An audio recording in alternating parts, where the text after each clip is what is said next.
If you're asking about comparing religions based on which God is more merciful to his followers, that's an interesting perspective. Many religions emphasize the mercy and compassion of their deity or deities.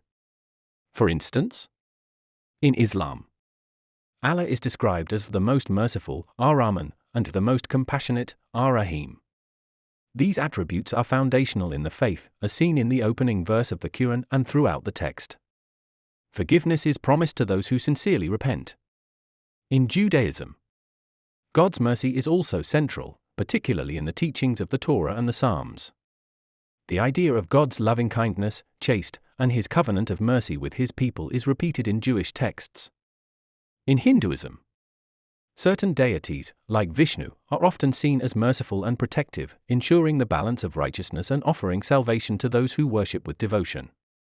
In Christianity, God is seen as merciful, demonstrated by his willingness to forgive sins through the sacrifice of Jesus Christ.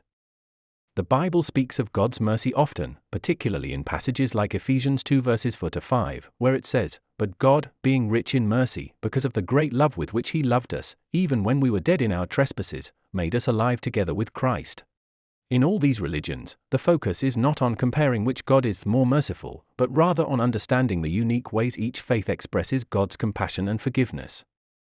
The concept of divine mercy is universal, though it manifests in different narratives and doctrines across religious traditions.